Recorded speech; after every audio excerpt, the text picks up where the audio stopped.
Good morning friends. ఈరోజు మనం civil procedure కోడ్లో సెక్షన్ 18 మరియు 19 గురించి తెలియపరచు. సెక్షన్ 18 ఏం చెప్తుందంటే, ఒక వ్యక్తికి స్థిరాస్తి ఒక న్యాయస్థానం కిందికి మాత్రమే కాకుండా అనేక న్యాయస్థానాల కిందికి వచ్చేటువంటి స్థిరాస్తి ఉంటుంది.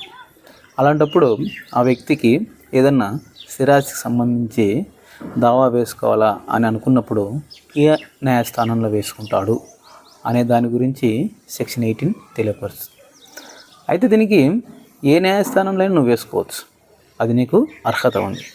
కానీ న్యాయస్థానానికి ఏం తెలియపరచాలంటే, నాకు మిగతా న్యాయస్థానం కింద ఉన్నటువంటి స్థిరాస్తులు ఇలా ఉన్నాయని చెప్పేసి ఒక వాంగ్మూలం అనేది నువ్వు కంపల్సరీగా నువ్వు ఎక్కడైతే వేస్తున్నావో ఆ న్యాయస్థానానికి ఖచ్చితంగా ఇవ్వాలి.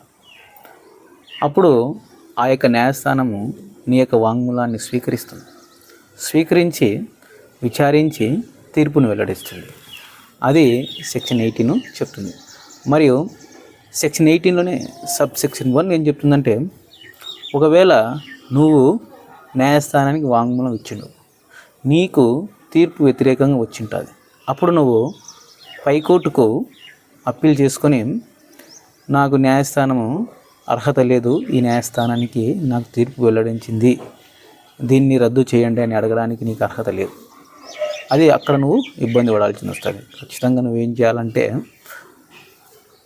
వాంగ్మూలం అనేది ఇవ్వాలి. అది సబ్ సెక్షన్ 1 చెప్తుంది. సెక్షన్ 19 ఏం చెప్తుందంటే, వ్యక్తిగత మరియు స్థిరాస్తికి సంబంధించిన నష్టాలను ఏ కోర్టులో వేసుకోవచ్చు. ఓకేనా, అర్థమైందా? సో ఫర్ ఎగ్జాంపుల్,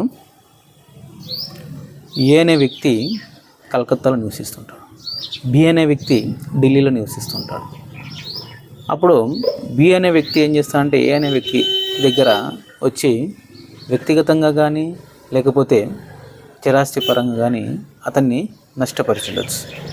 అప్పుడు ఏ అనే వ్యక్తి ఏ న్యాయస్థానంలో దావా వేసుకోవాలంటే, బి అనే వ్యక్తి ఎక్కడైతే స్థిరపడి ఉంటాడో, వ్యాపారం చేస్తుంటాడో, ఉద్యోగం చేస్తుంటాడో ఆ ప్రాంతంలో నువ్వు వేసుకోవడానికి నీకు అర్హత ఉంటుంది.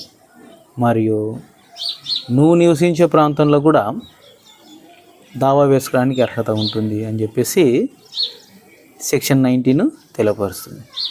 సెక్షన్ 18 ఏంటంటే, స్థిరాస్తికి సంబంధించినటువంటి విషయం ఏ న్యాయస్థానంలో వేసుకోవాలి అనేది చెప్తుంది. సెక్షన్ 19 ఏం చెప్తుంది, వ్యక్తిగత నష్టం కానీ స్థిరాస్తికి సంబంధించిన నష్టం కానీ ఏ న్యాయస్థానంలో దావా వేసుకోవచ్చు అనేది తెలియపరుస్తుంది. ఖచ్చితంగా ఈ రెండు మనకు ఇంపార్టెంట్ ఫ్రెండ్స్, కాబట్టి దీన్ని అర్థం చేసుకుంటారని చెప్పేసి తెలియపరుస్తుంది. Thank you friends.